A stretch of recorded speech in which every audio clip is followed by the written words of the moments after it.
nagmumula sa Philippine Information Agency, Philippines News Agency, Philippine Broadcasting Service, Radyo ng Bayan, IBC, at Telebisyon ng Bayan.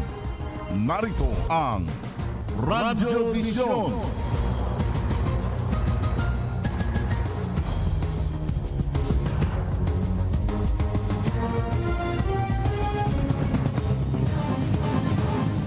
Tama ba ang inyong mga orasan? Ilagay po natin sa wastong oras sa Pilipinas sapagkat oras na ng Radyo Vision sa media ng bayan.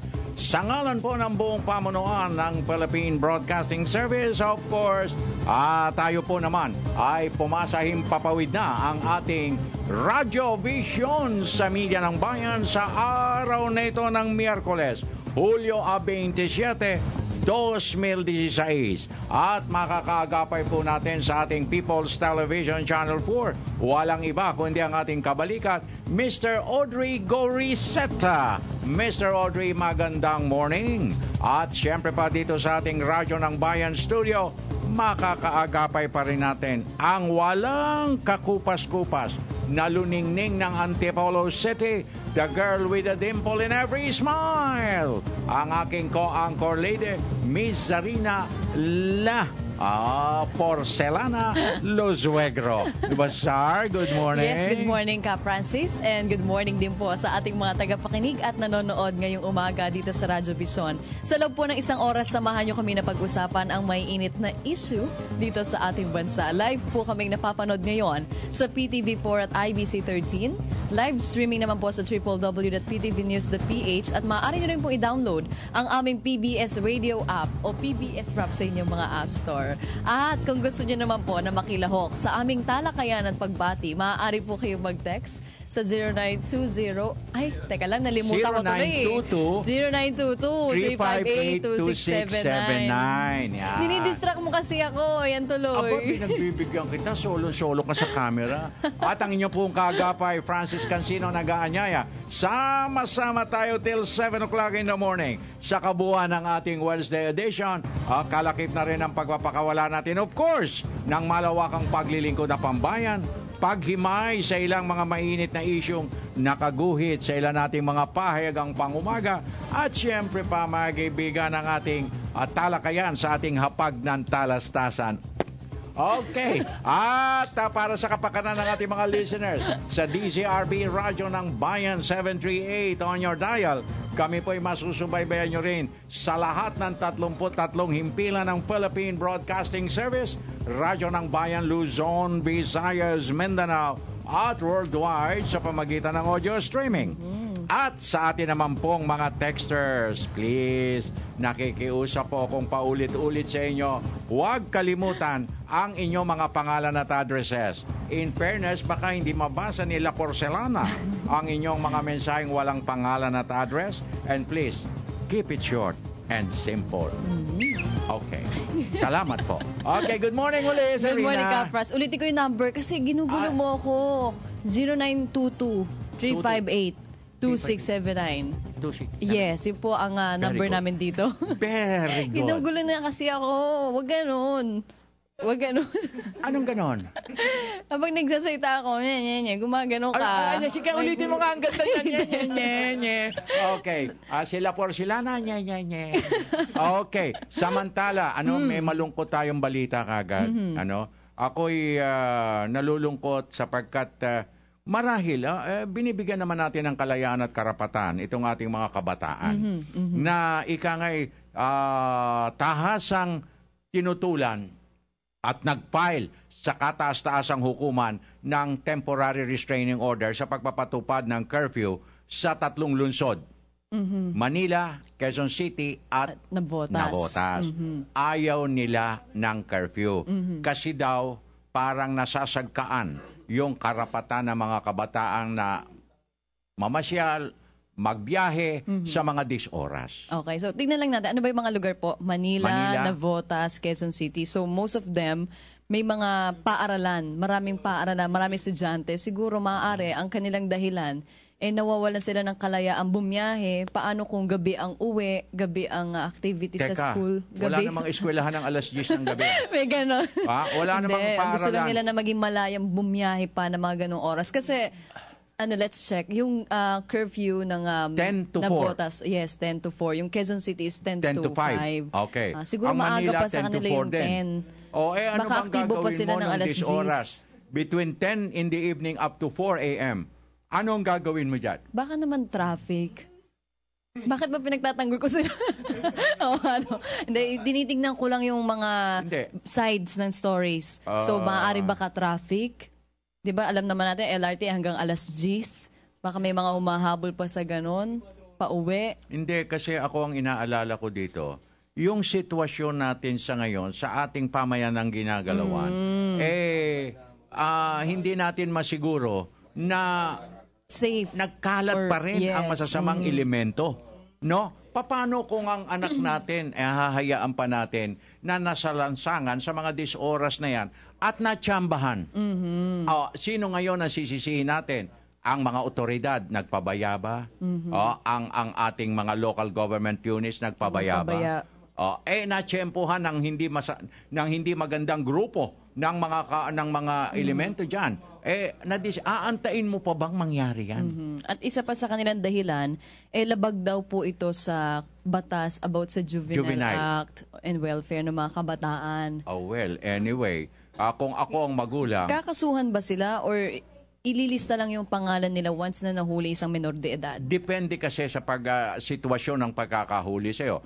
Kung kayo ay nagiinuman sa kanto ng mga nakahubad kayo at 10 oras, iba ang penalty niyan. Kumbaga nilabag mo yung ordinansa. Ngayon, kung ikaw ay naglalakad lamang at nabagansya ka, iba rin ang penalty niyan.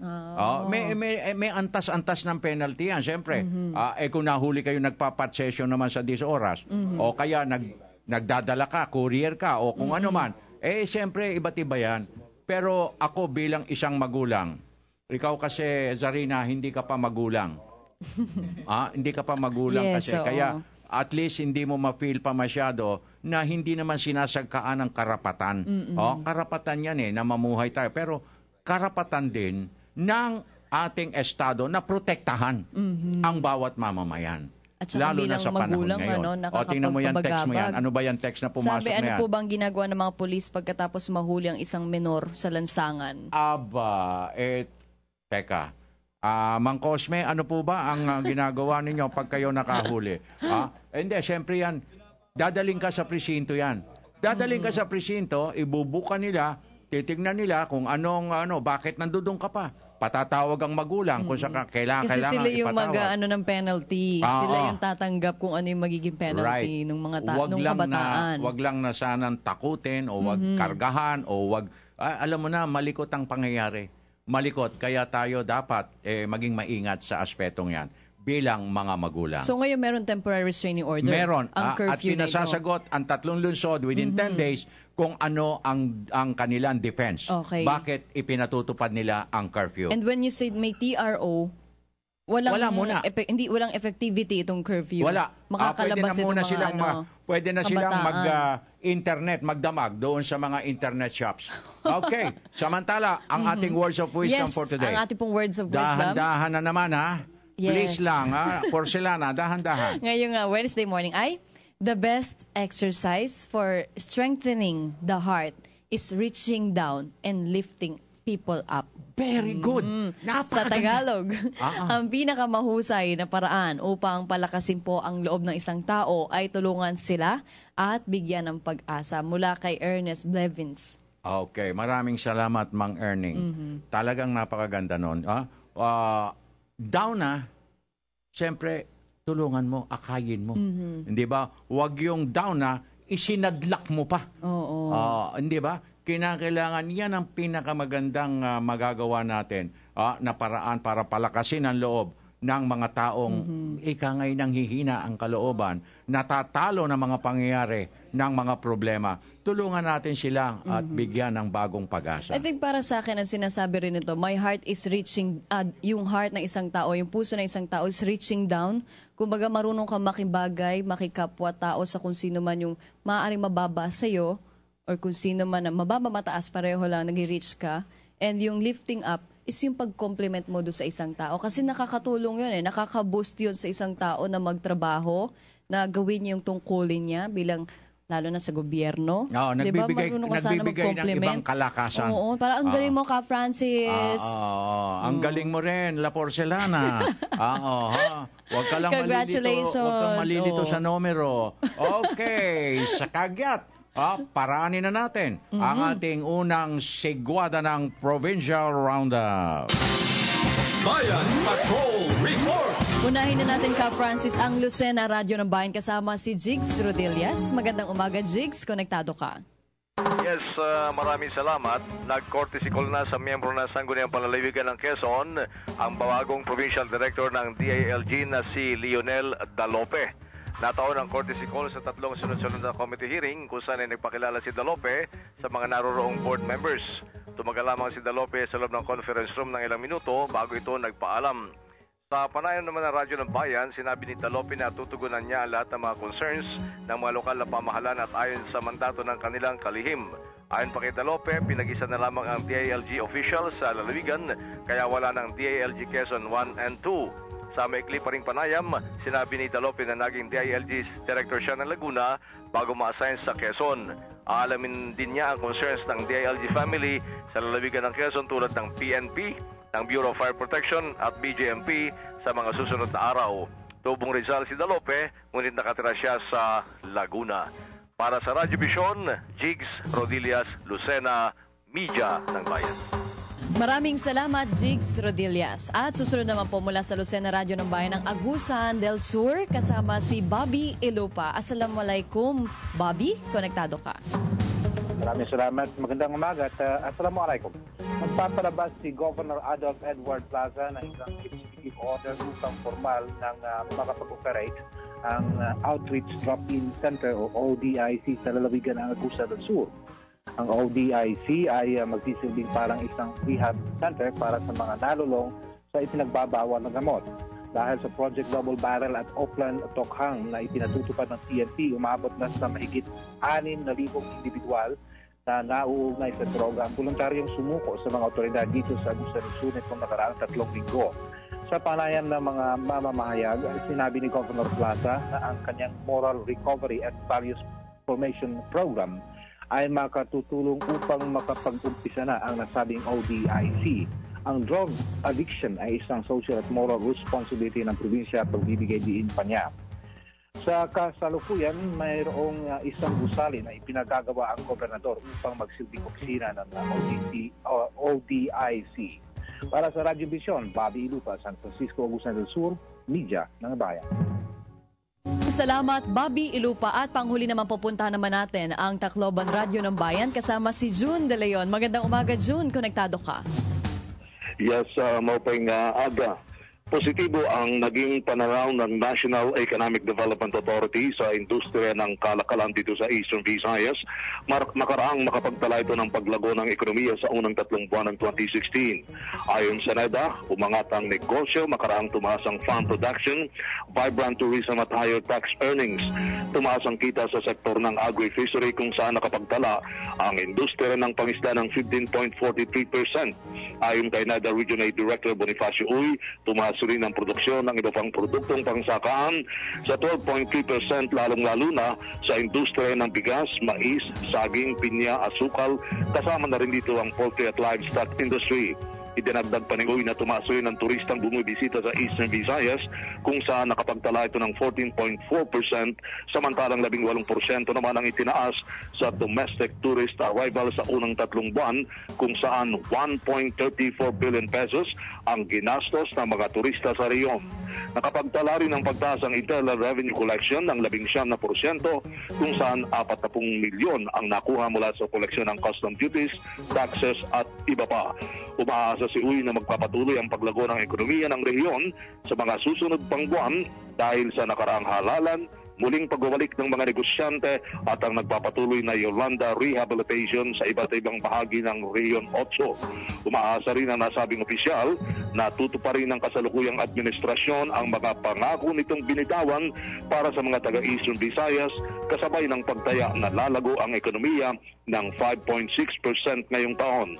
Ang Region 8 ang ikalawa sa pinakamahirap na reyon sa buong bansa base sa pinakalatest na Family Income Expenditure Survey result ng Philippine Statistics Authority. Tumaas ang poverty level mula 45.4% sa nakaraang tatlong taon, ngayon ay 47.3% na. Mula DYCD 102.3 FM Tacloban City para sa Radyo Vision, Jun De Leon, PBS Media ng Bayan. Maraming salamat, Jun De Leon. At sa oras na 16 minutos 56 segundos, makalipas ang alas 6, narito na ang ating panauhing espesyal para sa ating edisyon ngayon. Ipakilala mo na, Zarina. Yes, kasama po natin ngayon live dito sa studio isang batikang political analyst na si Sir Ramon Casiple. At pag-uusapan natin ka, Francis, ang nakaraang SONA ng ating Pangulo na si Pangulong Rodrigo Duterte. Magandang umaga po, Sir Casiple. Magandang umaga, Sarina, sa lahat ng ating tagapakinig at nanonood. Maraming salamat po. At sa kabila ng inyong mga hectic schedule, napasyalan nyo rin ang ating Radio Vision para mailarawan naman ang inyong perspektibo at pananaw sa nakalipas na SONA ng ating Pangulong Rodrigo Duterte last Monday. Ano po ang pangkalahatang perspektibo ninyo, Professor? Well, yung mga dapat niyang sabihin, sinabi niya. Ito yung mga sinabi niya panahon ng kampanya, yung kaugnay ng peace and order, anti-drug niya, yung federalismo, sinabi din niya yung peace talks. In fact, andun yata yung kanyang sinasabing bomba, nag-announce siya ng unilateral ceasefire. On the whole, sa tingin ko, lalo nang nag-adlib na siya, yung salita niya, alam mo, papasok talaga sincero. From the heart, tawag doon. Kaya yun ang malaki sa tingin kong impresyon na nabigay niya. Nahirapan siya magtagalog. Tansya ko, talagang gustong-gusto niya na magsalita ng Bisaya. Pero tingin ko ang mensahe ay pumasok sa nanonood. Sa mga inilatag niyang mga features na yan, alin po sa inaakala ninyo, Professor, na talagang dadaan sa butas ng karayom? Mahirap pa sabihin ngayon kasi napakataas ng kanyang trust rating, napakalaki ng goodwill. Yung political capital niya ngayon ay hindi mo matatawaran. Kaya yung sinasabing dadaan sa butas, later pa yan malalaman kung talagang magkaroon halimbawa ng pagbagsak ng popularidad niya. Kasi may makakaisip yung mga kalaban niya, halimbawa. Talagang habulin siya. Kasi po, doon sa may bandang huli, ewan ko kung nabigyan nyo ng kaukulang pansin, yung tungkol sa BBL. Na sabi niyang, kung hindi man na isulong noong nakalipas na administrasyon, kanyang isusulong, pero may mga reservations yun. Ang tawag dyan, hindi BBL. Kasi ang BBL na sinasabi natin, yan yung original. In fact, ginawa na yan ng dating Kongreso na may mga tinanggal ng mga provision na controversial at sabi nila BL bar. Ngayon, mukhang, di ko alam kung anong specific provisions ang tingin niyan dapat tanggalin. Pero ito na alternatibo lamang from his point of view doon sa federalismo. Kapag hindi tinanggal. At pakikipag-usap sa lahat na siguro. Galing na yan sa usapan. Alala mo, nagkaroon ng parang Moro Summit. Na nandun yung Imayelep, nandun yung Eminelep. Kasi ang kanyang punto de vista naman, hindi naman lang ito dapat Imayelep. Dapat lahat ng mga stakeholders at hindi lang Moro, kasama IPs, yung lumad. Kasama din yung mga Kristiyano. Tingin niya, dapat mag-usap-usap lahat yan. Pati na yung mga splinter group siguro. Pati ang BAPF gusto niya pati sumama. yung mga Abu Sayyaf. Dahil para daw matigil na yan. Kidnapping cases, incidents na yan. Hindi po ba? Yun ang punto de vista niya na kailangan magkaroon ng pagkakaisa. Okay. So ano bang ibig sabihin ng unilateral na ceasefire? Kasi ang dami nagtatanong bakit daw unilateral. Unilateral kasi sa parte lang ito ng gobyerno. Meaning, hindi ito bahagi ng usapan. Okay. Inunahan niya. Usually kasi ang ceasefire pinag-uusapan. Okay. Mutually agreed, tawag dyan. Ang unilateral, siya na mismo nag-decide. At siyempre, naghihintay siya ng kapalit. Meaning, tatapatan ito ng NDF.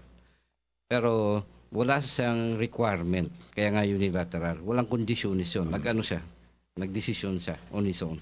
So walang kondisyon sa kabilang panig or sa, Ang gusto inaasahan gumawa na lang niya, tutugon Oo, na maayos. ng the same yung kabilang panig, CPP, NPA, NDF movement.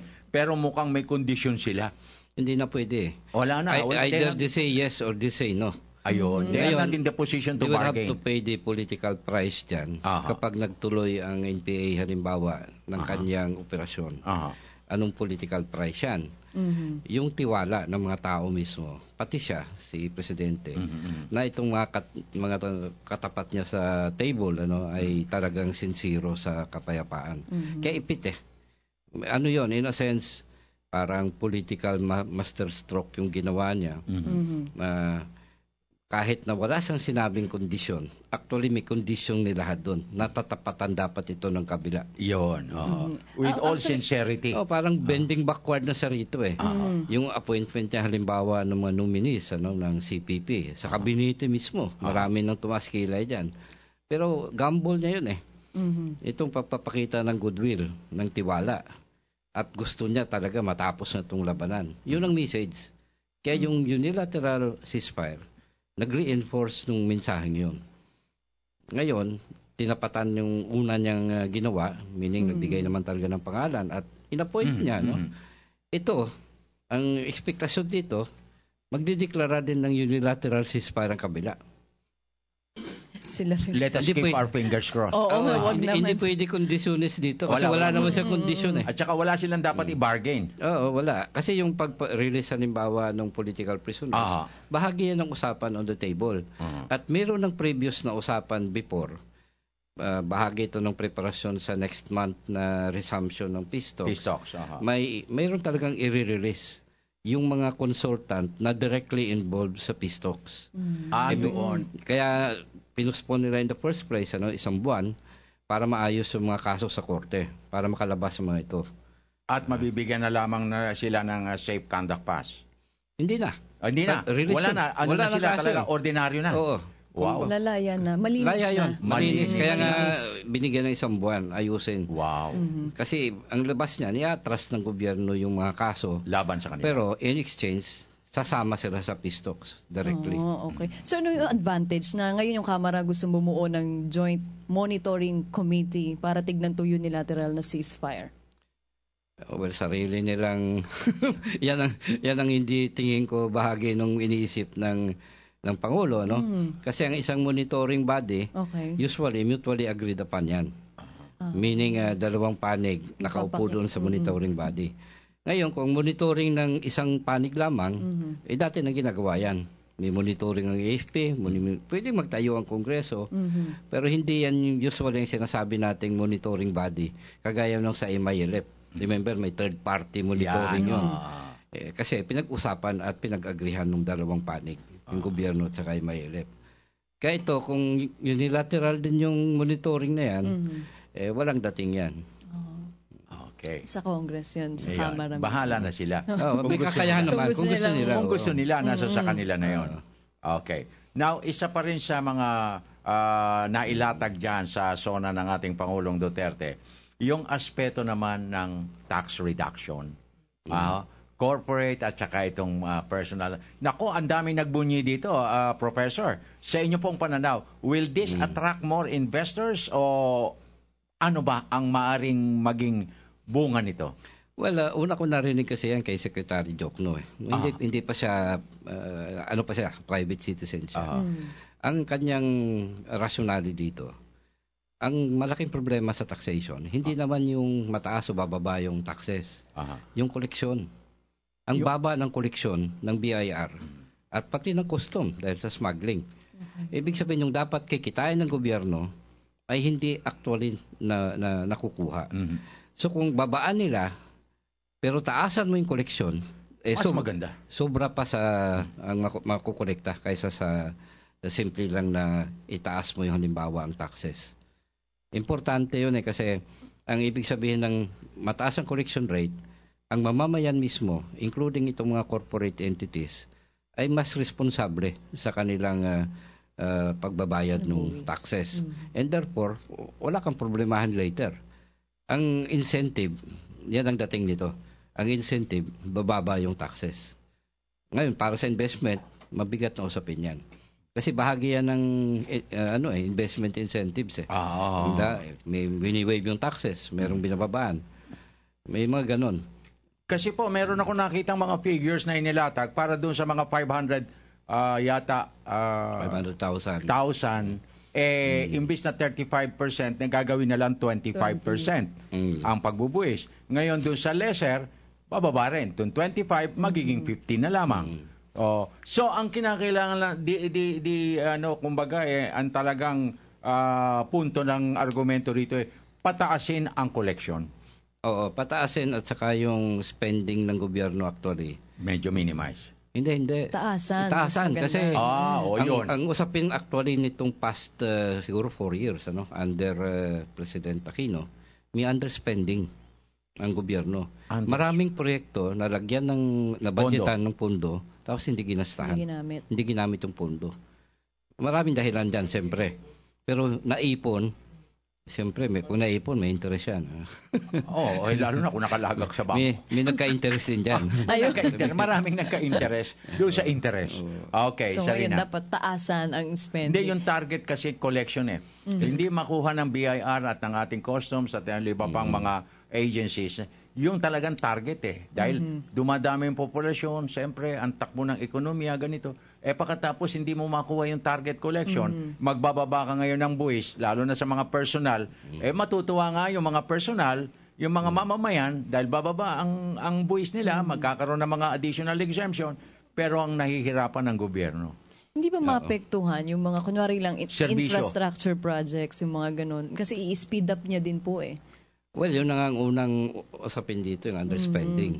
Kung tama ang spending, dahil may budget na for that, hindi magiging problema infrastructure kasi usually budgeted yan. Okay. Pangalawa, meron tayong mga kaibigan ng mga bansa na may pera. Maraming gustong magdala ng pera dito, including mga gobyerno din mismo, yung mga development aid, halimbawa. Hindi nagagamit kasi yung saan napupunta? Hindi, ito nga yung underspending. Kasi ang malaking bahagi ng budget natin, counterpart funding required by law, sa pumapasok na pondo na hiniram natin o kaya ginrant, binigay as grant sa atin. Yung project mismo hindi gumagana. Nandyan lang yung counterpart, nandyan din yung pondo. Maya-maya, may interest kasi yan eh. Babayad ka na ngayon dun sa World Bank halimbawa. Pero yung project hindi nakatingga. I see. Kanina nabanggit ni Sir Casiple yung about naman sa mga government stations. Siyempre, yun, itatanong ko na rin sa inyo, ano ba yung kagandahan? Actually, malaki talaga advantage ng maayos yung isang government station na siyang nagdadala ng gobyerno mismo ng ating bansa. As a mouthpiece. Oo. Actually, unang-unang usapin dyan, ito ba ay istasyon ng gobyerno o istasyon ba ito ng bayan? Kaya nga radyo ng bayan, hindi yan gobyerno. Ako, nakaikot na ako sa US dyan, kaugnay ng mga community may radio. May punto si Sir. Ang pinupunto actually dito na sinasabi ni Secretary Andanar, yung gagawin mong People's Television. People's Television talaga. Radyo ng bayan talaga. Ibig sabihin, ibubukas mo sa mga ordinaryong mamamayan at yung kanilang mga posisyon, ilalabas niya, hindi lamang yung official position ng gobyerno. Siyempre, ilalabas mo rin yun. Kaya ang concept ng parang British Broadcasting Corporation, dito papasok. Kasi ang BBC ganyan. Kahit yung Australian Broadcasting Station, ganyan. So magandang sa US, model. Bawat state yan, may ganong klaseng istasyon na tinatawag nilang community media. No? Television yan at media. Ang nagbabayad dyan, either state o kaya community funded. Ito, gobyerno talaga. Oo, gobyerno ito. Pero ang budget namin. I think allowed yata kayo under the new law, na mag-raise ng pera on your own. Kaya nga gusto ngang i-world class ito para sabi nga ng Pangulong Duterte ay maging viable. Oo, viable at saka credible.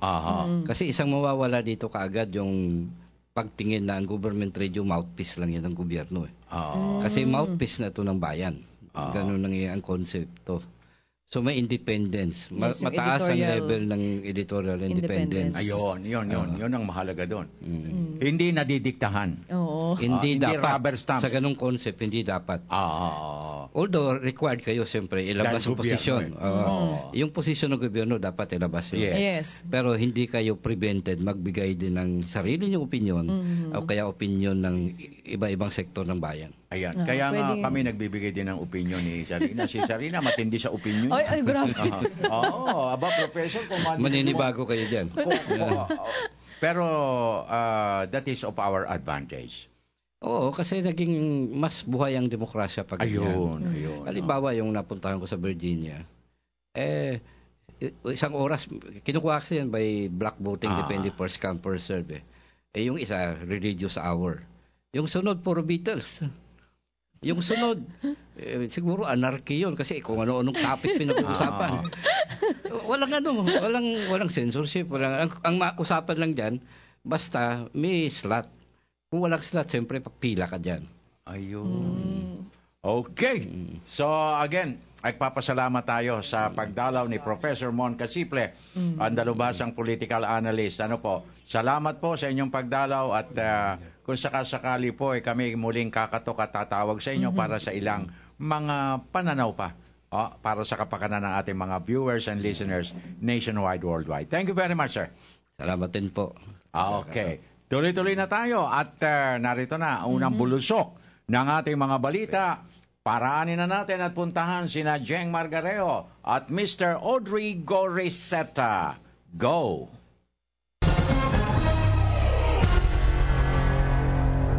Narito na ang may init na balita dito sa Radyo Vision. Pangulong Rodrigo Duterte determinado sa pagkakaroon ng kapayapaan sa bansa. National Security Council magpupulong ngayong araw. Korte Suprema pinagtibay ang desisyon na constitutional ang Enhanced Defense Cooperation Agreement o EDCA.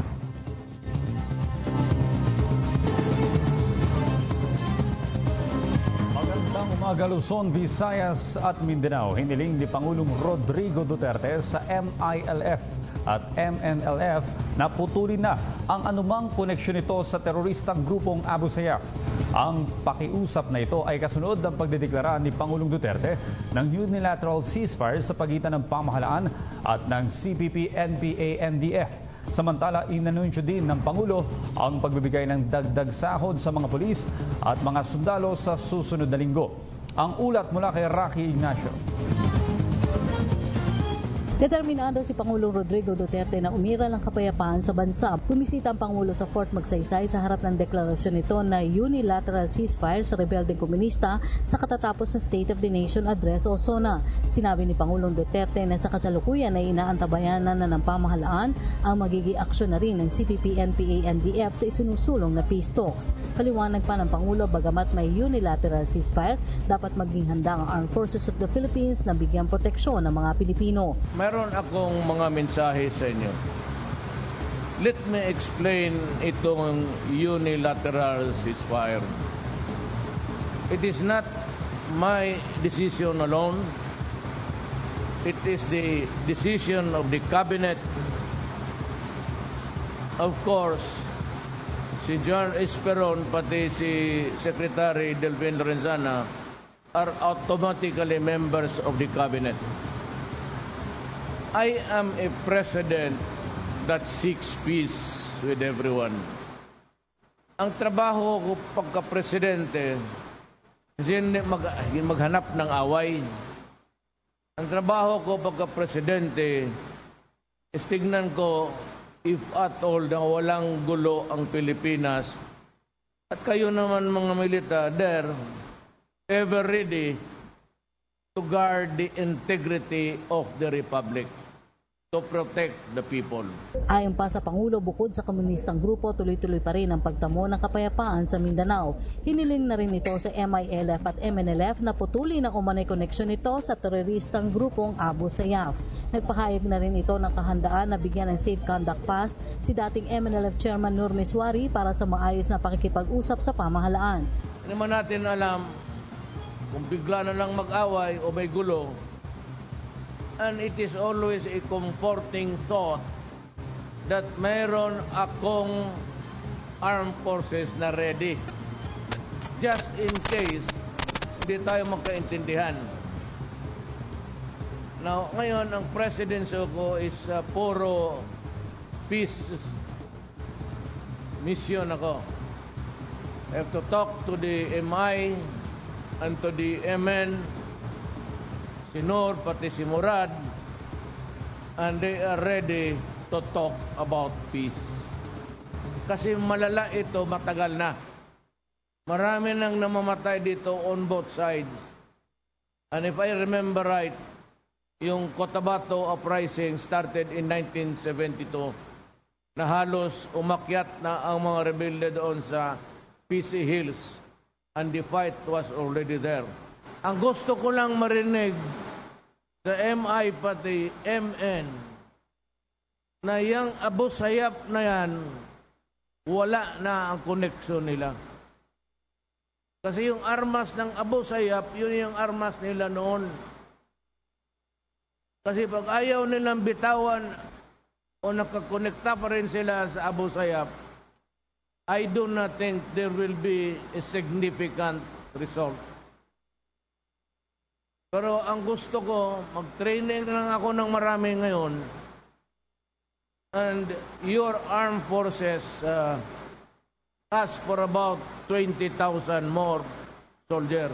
Kabilang sa sinasabing kahandaan ng mga sundalo ay ang pagkakalob naman ng dagdag sweldo kasama na ang Philippine National Police sa susunod na linggo. Aminado ang Pangulo na hindi bahagi ng pambansang budget ang salary adjustment kaya inatasan ito si Budget Secretary Benjamin Diokno na hanapan ito ng pagkukunan. Alam ninyo, pumasok ako sa gobyerno midstream.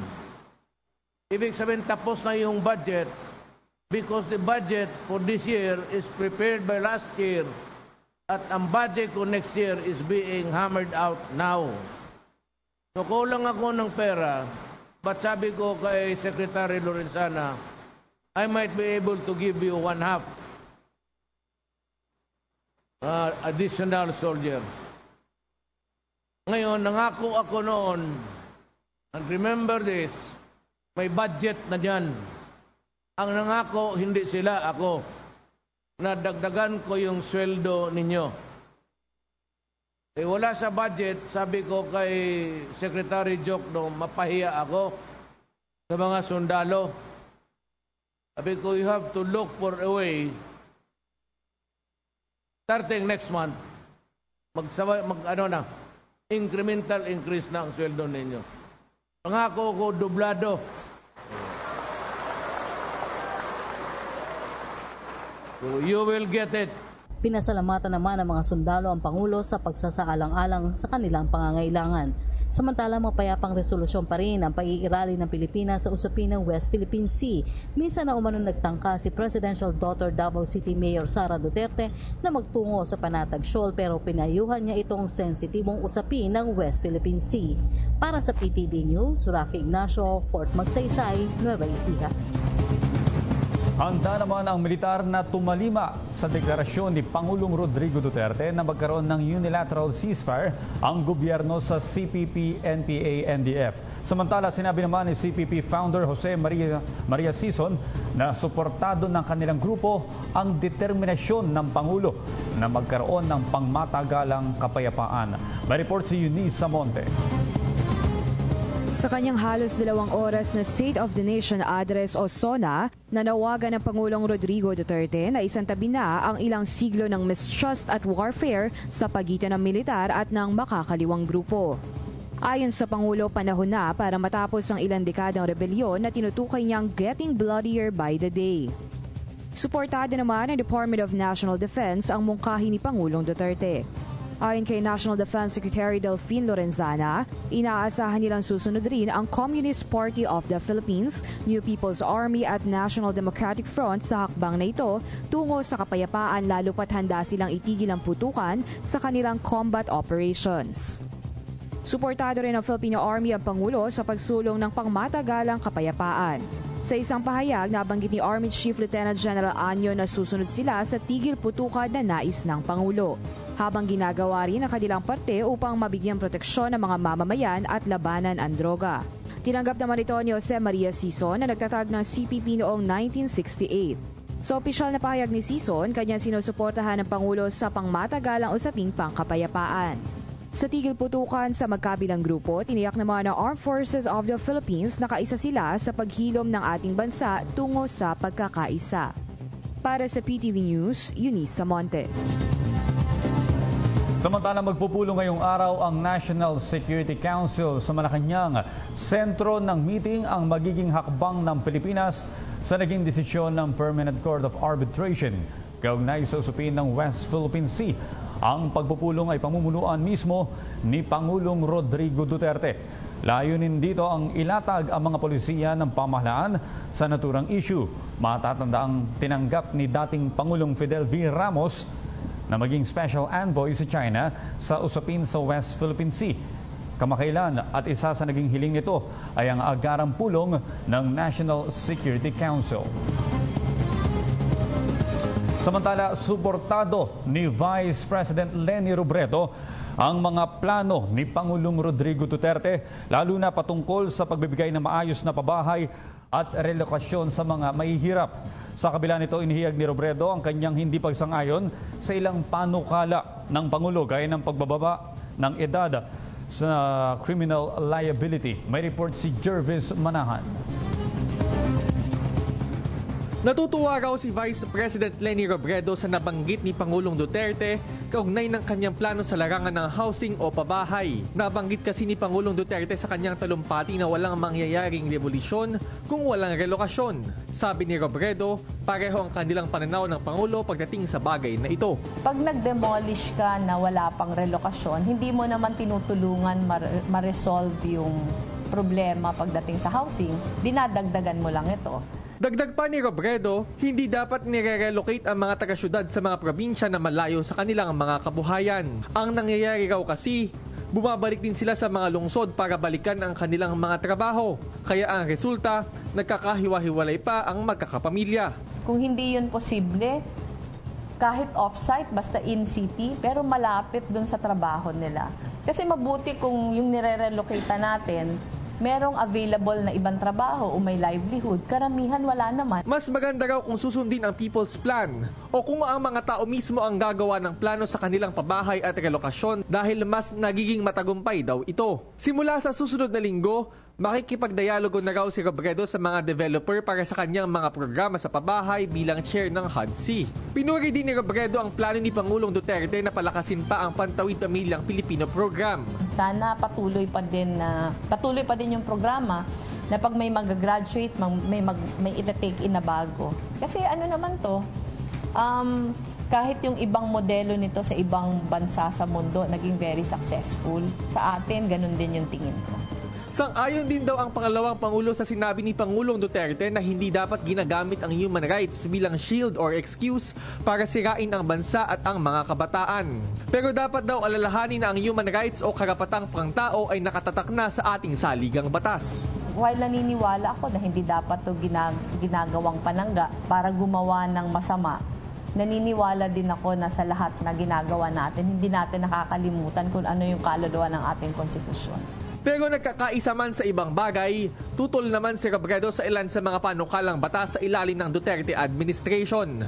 Isa na rito ang pagpapababa ng edad ng criminal liability mula 15 years old papuntang 9 years old. Isang panukalang inihain na ni House Speaker Pantaleon Alvarez. Kontra ako doon. Isa ako doon sa mga sumulong ng juvenile justice law. And I think yung criminal liability under the law is already sufficient. Nakakatakot yung sitwasyon na halimbawa ibalik yung death penalty, ni-lower pa yung age of, di ba? age of criminal liability, nakakatakot na meron tayo mga bata na isi-sentence to death. Hindi nabanggit ni Pangulong Duterte ang death penalty sa kanyang unang SONA. Pero matagal naman na niya itong isinusulong. Ang pagbabalik din ito ang kauna-unahang mensahe ni Congressman Pantaleon Alvarez nang manumpa siya bilang speaker. I've always been very vocal na kontra ako sa death penalty. And I think yung stand ko dyan is something that the administration will respect. Para sa PTV News, Jervis Manahan. Samantala, pinapurihan naman ng civil society groups ang pro-poor programs ni Pangulong Rodrigo Duterte sa kanyang State of the Nation address tulad ng no relocation, no demolition. Inilatag din ng mga ito ang ilang suhestyon para mas mapalakas ang disaster risk reduction management programs ng bansa. May report si Sweden Velado. Positibo ang reaksyon ng marami sa ating mga kababayan at ilang civil society organizations sa naging unang State of the Nation address ni Pangulong Rodrigo Duterte nitong Lunes dahil sa mga inilatag niyang plano na direktang pakikinabangan ng mga kababayan nating mahihirap, partikular ang issue ng demolisyon sa mga squatters area. We have to adjust to the needs of our people. Total yan naman yung as a squatter na yan. As long as I sit there as president, there will be no demolitions without relocations. Hindi talaga papayag. Malaking bagay ito para sa mga tulad ni Mang Edwin at Nanay Clarita. Pabor sa mga mahirap. Wala nang magpapalayas pa sa iyo. Nung nagsalita siya na walang demolish, ay tuwang-tuwa kami. Okay, basta may relocation. Samantala, bukod yan, naglatag din ang ilang grupo ng kanilang mga isusumiteng suhestyon sa pamahalaan para mas paigtingin ang programa sa Disaster Risk and Reduction Management o DRRM sa pamamagitan ng 911 na ang ibig sabihin ay 9 calls, 1 agenda, and 1 resilient Philippines. Kabilang diyan ay pagbuo ng Magna Carta para sa mga volunteer at empleyado ng DRRM, pagtatayo ng mas maraming multipurpose evacuation centers at pagsasabatas ng Amendatory Bill to Republic Act 10121 na layong bumuo ng independenteng National Risk Reduction Management Authority na bigong maisabatas ng nakaraang administrasyon. Sana walang nahihirapan pagkatapos ng isang disaster dahil sinasabi nga natin na kaya nagkakaroon ng disaster kasi napakalaki ng usapin ng walang sapat na kabuhayan ang mga mamamayan, kaya nahihirapan silang lumipat sa isang ligtas na lugar na kung saan ay may matibay na bahay. Ayon sa mga kasaping grupo, malaking tulong ito sa mga Pilipino lalo na sa mga mahihirap nating kababayan dahil sila rin madalas ang biktima ng panganib gaya ng malalakas na bagyo at pagbaha. Para sa PTV News, Sweden Velado. Sa iba pang balita, pinagtibay ng Korte Suprema ang nauna nitong desisyon na nagdedeklarang constitutional ang Enhanced Defense Cooperation Agreement o EDCA. Ito ay matapos ibasura ng Korte ang inihaing motion for reconsideration na layuning baliktarin ang naunang desisyon ng Korte noong Enero. Samantala, positibong tinanggap na Malacanang ang desisyon ng Korte. Ayon kay Presidential Communications Secretary Martin Andanar, itinuturing na final arbiter ang Korte Suprema. Sa pamamagitan anya nito, mapapalakas ang interoperability ng hukbong sandatahan ng bansa pati na rin ang modernisasyon ng AFP. Sinabi pa ng kalihim na tiwala silang sa pamamagitan ng EDCA ay mapapabuti pa ang joint humanitarian assistance at disaster relief efforts ng bansa. Samantala, naglabas ng temporary restraining order ang Supreme Court kaugnay sa ipinatutupad na curfew sa mga lungsod ng Maynila, Quezon at Navotas. Ito ay matapos umapila ang grupong Samahan ng Progresibong Kabataan kaugnay sa pagpapatupad ng curfew sa mga nasabing lungsod. Ayon sa grupo, labag umano ang pagpapatupad ng curfew sa Republic Act 9344 o Juvenile Justice and Welfare Act. Labag din umano sa konstitusyon ang curfew dahil nililimitahan nito ang karapatan umano ng kabataan na makalabas ng walang due process. Nagre-resulta rin umano ito sa diskriminasyon sa mga minor de edad. Nagsisimula ang curfew ng alas 10 ng gabi hanggang alas 4 ng umaga sa Maynila at Navotas habang hanggang alas 5 naman ng umaga sa Quezon City. Epektibo umano ang TRO hanggat wala pang resolusyon ang SC hinggil sa usapin. At yan po naman ang aming mga nakalap na balita at impormasyon para sa Radyo Vision. Ako po si Audrey Goreseta. Balik muna sa inyo, Ka Francis at Sharina. Maraming salamat, Audrey Gariseta. Okay, ang saya-saya ni Sarina ngayong araw na ito. 50 minutos, 46 segundos makalipas ang alas 6. Another word of wisdom padala ng ating mga texters. Don't be afraid of growing slowly, but be afraid if you are standing still. Uy, maganda yan, ha? Huwag kang matakot kung ikaw man unti-unting umuunlad. Ang katakutan mo kung mananatili ka na lang na ganyan habang buhay. Okay. At nako, samantala, sandali lang yan, Germon. Darating tayo dyan. Huwag ka mag-alala. Good day po, Ma'am Cutie Zarina. At guwaping, Sir Francis. Thank you. Nice zona ni President Duterte. More power from Carl Dennis of Santa Barbara, Pangasinan. Thank you. Hello, PTV4, Radio Vision. Kaming mag-asawa dito sa Bayugan City, Agusan del Sur, palaging nakatuon sa inyo. Maraming salamat po. Good AM sa inyo, Ka Francis at Ma'am Zarina. Pakigreet po, Brother Dodge Nugas na nag-celebrate ng kanyang birthday ngayon. Oh, happy birthday from Kim Colongan of Combal Province. Good AM po, ever since now lang nangyari sa zona ng presidente na nakiayon ang mga makakaliwang grupo. Masaya at may sense of humor si presidente sa kanyang zona, walang halong galit sa mga kritiko at kalaban sa politika. Professional talaga ang dating. Salamat, Ruby ng Jensan. Salam, sir, ma'am. Sana habang buhay na kayo dyan sa Radyo ng Bayan. Oy, wag naman. Habang buhay, matagal yun. From family, Jehibun ng Tanjung Holo, Sulu. Magsukol, ma'am. Sir Allah, God bless you. Good morning, ma'am, sir. Sana maubos ang adik dito sa Kalinga. Magandang umaga, ma'am Sarina. Nanood ako. Now, maganda ka. Magaling ang programa nyo. William Puerto Princesa, Palawan. Naku talaga. Habang buhay na raw tayo dito. Hindi pwede. Okay, wag naman. Wag. Ito naman po, happy Kailangan viewing. pa siya ni Cosme. Kaya, Kagawad and Pastor Ronnie and Cecil. Ay, happy viewing po. Ng Matugina ng Daang Barrio, San Jose del Monte. Bulacan. Hello po, happy viewing. And happy Okay. viewing din po kay Cyril Dime at more power daw po sa ating program. Lagi siyang nanonood at siya po ay mula sa Negros Occidental. At iba pa mga text sa aking cabinet, umagang kay ganda po, PTV4, bilib po ako sa ating presidente sa lahat ng dumaang zona. Kay President Duterte lang yata walang karahasan na naganap sa daan. Si Raizan Inocencio ng Cadiz City, Negros Occidental. Good morning po ka Francis, Ma'am Zarina, magandang umaga. Pakibati po sa mga taga Virac, Catanduanes. From G, maraming salamat po. At good morning, Ma'am Sir, happy morning po. Please greet my kids. Mark, Mia, Grace, and Roy and Joy Escaner from Mama Nits and Papa Roy of Banate, Malungon. Maraming salamat po. Ay, may nananawagan dito sa ating Radio Vision na kung maaari daw maging guest natin si Police Chief Director General Ronald Bato de la Rosa. Oo nga. Marami na nananawagan dito, PNP Chief. Sana po magkaroon kayo ng konting oras para sa ating Radio Vision. Naku po, talagang hirap na si Elena. Nag-aalumpihit na si Elena sa na pagtawag iniimbita natin si PNP Chief. One of these days, sir, please, dalawin nyo kami. Good morning, Ms. Zar. Pakigreet si Amor La Rosa. Tagal niya nang hindi nakapag-report. Mabuti, magaling na siya. Miss ko talaga siya. Pakisabi kay Amor. Ito ang text from EJ Karungkong ng Las Piñas. Okay, EJ. Mamaya, abangan natin si Amor. Amor.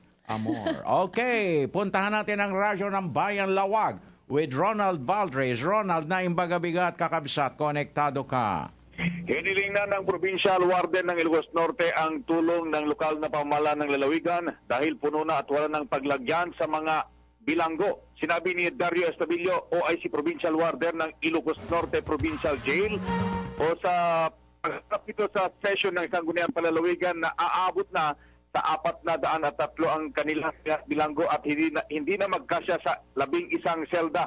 Ayon kay Estabillo, 220 lamang sana niya ang kanyang kayang ilagay sa bilangguan, subalit halos dumoble na ito at di na magkasya sa mga bilanggo na nakahiga sa kanilang pihitan. Pinakamaramian niya ang bilanggo na nahuli na lumabag sa RA 9165 o Dangerous Drug Act of 2002. Iniling na Estabillo na madagdagan sana ang kanilang selda at maging mga gwardya dahil 28 lamang ang kanilang bilang at hindi na makayanan na bantayan lahat ang mga ito, lalo na kung sabay-sabay ang kanilang hearing sa kanilang mga kaso sa iba't ibang sala at korte. Ipinagpauna na rin sa bilyo sa mga opisyal ng lalawigan na ubos na rin ang subsistence allowance o pundo sa pagkain ng mga bilanggo dahil lumubog bilang ng mga ito at lalo na ay marami na ang kanilang bilanggo at ubos na ang kanilang pondo. Para sa Radyo Vision, Ronald Valdres mula sa DWFB Radyo ng Bailawag, Media ng Bayan.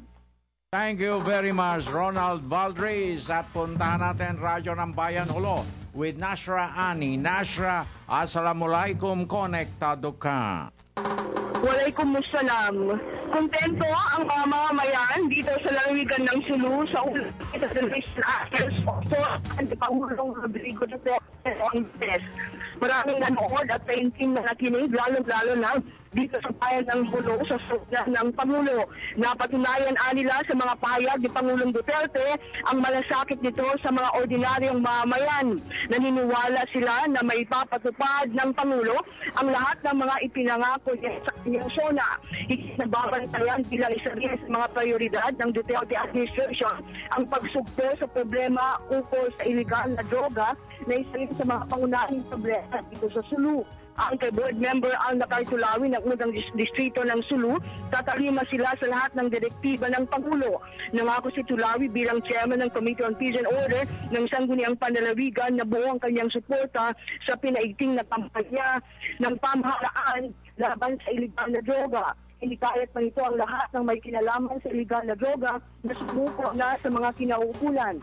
Nasiyahan naman si board member Alcamir Izquierdo, Chairman ng Committee on Environment and Ecological Protection, sa mga nabanggit ni Pangulong Duterte kaugnay sa paglaban sa global warming. Para sa Radyo Vision, Nashra Ani nagulat mula sa Hulo, Sulu, Media ng Bayan. Thank you very much, Nashra Ani. At meron tayong pahabol dyan. I-acknowledge mo nga, Azarina. Natanggap na po ng ating tanggapan na Radyo ng Bayan. Ito pong sulat mula kay Sir Simeon Oquendo na isang retired civil registrarian. Tama po ba yung ano? Okay, ayan. okay. Meron atang problema sa lugar nila sa Aklan, Mindoro. Okay. So ito po ay makakarating sa kinaukulan. Tanggap namin. Okay, TPK, morning share ma'am. Kung ayaw ng curfew, ang mga lugar na yan, kung may mangyari, manghingi naman ng tulong sa gobyerno. Hay nako, may mga tao talagang ayaw mamuhay ng tahimik. Salamat po, Inday ng Davao City. Talagang ganon, wala tayong magagawa kung ayaw nila. O, di bahala sila. Kanino galang kay Inday ng Davao City? Kay Inday ng Davao City. Okay, Serena! Ayan, gusto mo magpasalamat sa lahat ng mga nag-text, nanood at nakinig ngayong umaga dito sa Radyo Vision. Kung na-miss niyo po ang aming edisyon ngayong umaga, maaari kayong mag-log on sa youtube.com. Muli, ako po, si Zarina Lusuegro. At ang inyo naman pong kaagapay, Francis Cancino, sa ngalan ni Audrey Goriseta at ng Radyo Vision family. Nag-iwan na isang mapayapa, masagan at magandang umaga. Have a beautiful Wednesday ahead of us. God bless. Until tomorrow, maraming salamat po.